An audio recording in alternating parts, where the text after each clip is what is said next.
Hi, thank you so much for being here with us today. Hi.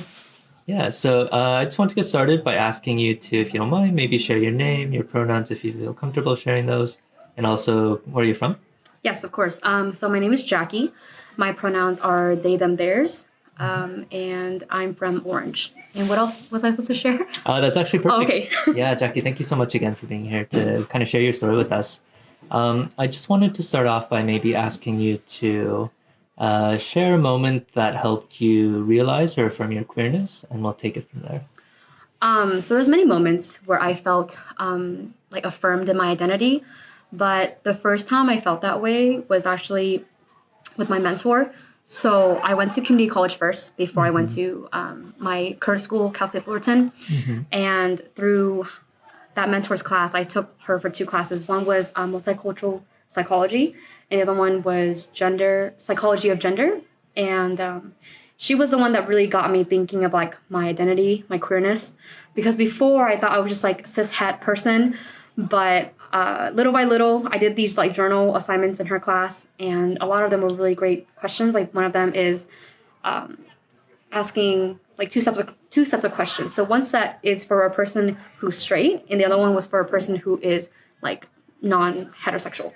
So the straight questions were like flipped on you. They're asking like, are you sure you're straight? How do you know you're attracted to the opposite gender? Like, are you like, were you really born that way? Versus with the queer questions, they're like, oh, so like, did you ever felt discriminated against?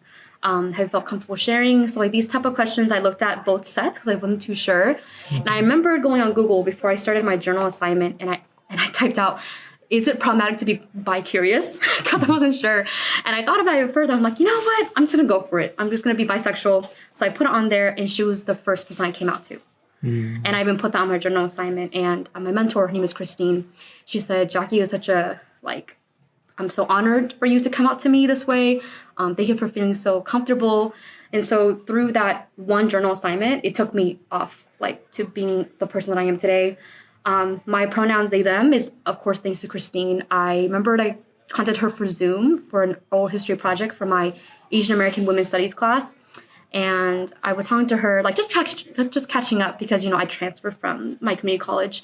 And she asked me, so anything new? And I'm like, you know what? I think I'm non-binary. And she's like, oh, that's awesome. So how'd you get that? And I was like, oh, well, I kind of started feeling gender envy for guys, I guess. And when I was a cashier at a store, I just remember looking at like men, like male customers, and just felt like they look really cool.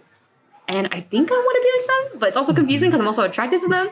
So I was just telling her like my whole like puzzle with everything. And she's like, whenever you feel affirmed, right? Like you can still go by she, her, you can still be non-binary, you can be like they, them or whatever. And the first time a person used they, them pronouns was actually with Christine. I was sitting in a Zoom class with her. I think it was for some type of like workshop. And she said, oh, by the way, everyone, to her class, a former student of mine is here, and they're just gonna be present. The first time I heard they for me referring to me, I felt affirmed like immediately, and I was like, this is right. This feels right. So that's my very first time feeling affirmed in my own identity. Yeah, thank you so much for sharing all that with us. I mean, it's such a special moment, and I really love that there's sort of a mentorship component to this as well, right? Having sort of someone on your side, in your community, right, to sort of affirm that. That's so lovely. Yeah, maybe I'll ask a follow-up question that can be related, but can also kind of, go wherever you feel is right. I'm going to ask you to maybe share about a memory where you felt joy in being queer / in community. Okay. And yeah, again, whatever feels right in terms of kind of where that question takes you is great. Be great. Yeah. So as I mentioned before, with Christine, my mentor, the very first time I felt joy to be queer was actually when I bought calf socks. I went to Nike and it was a sale, so I decided to buy these calf socks. And I don't know, it's a little bit silly, but in middle school, like a lot of the guys back then would wear like these calf socks, and they would wear it with like their tennis shoes or like with their like Converse and whatever. And I thought they would look really cool, and I was still figuring out like how I want to present. And I thought I should just be masked, like totally masked, and like renounce like my femininity. And I remember buying them, and I felt comfortable in it. And then for Christmas that same year, which is 2 years ago, so in 2021, my sister, the youngest one, bought me my very first set of chains to wear as my necklace. And I, again, felt very affirmed. I felt very joyful. But another time with community this time is today with VROC, and also going to Long Beach, actually, because I used to have long hair, and I was wondering what other ways can I change my appearance to feel more affirmed. And one of them was getting a haircut. And I mentioned before that I worked as a cashier before, and I felt gender envy for male customers. And I one day was helping a non-binary, like androgynous person. They had really cool hair. It was like kind of bleached, like blonde, and they had like short hair, kind of like pixie cut. And I complimented on their hair, and I was like, I love your hair. And they said, oh, thank you.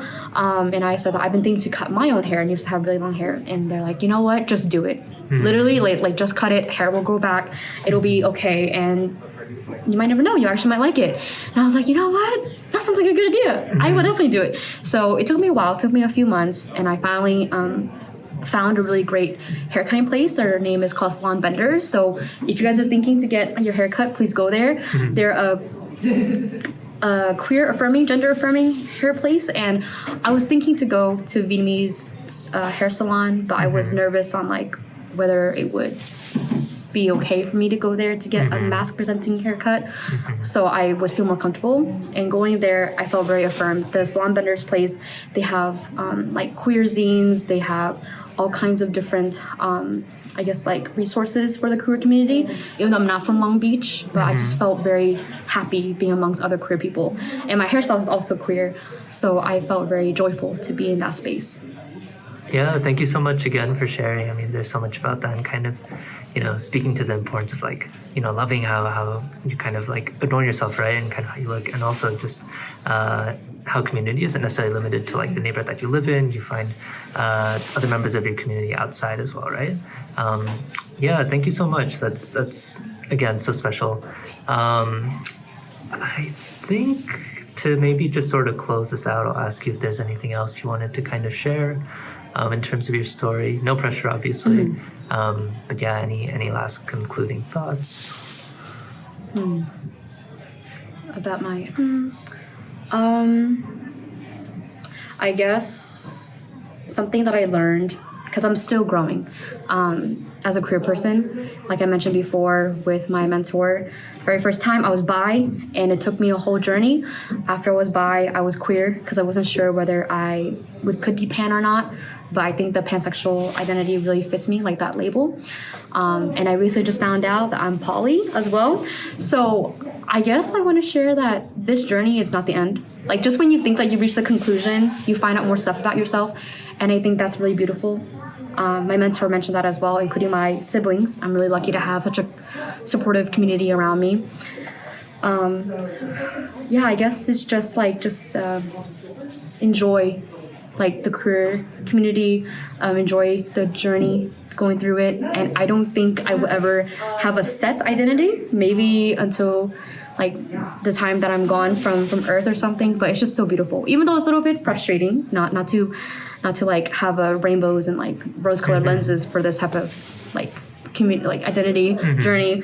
But it's also very, I guess, privileged, because even though I live in Orange, it's a little bit conservative. I'm lucky to find like really great people to surround myself with, not just with family, but with my friends. So my chosen family. And every time I come out to them, they're always like, Jackie, that's so great for you. I'm so happy for you. And it makes me feel really happy. Yeah. Good. That's so lovely. I'm so glad that's the case. All right, Jackie, thank you so much. We really appreciate it. Thank you. Of course.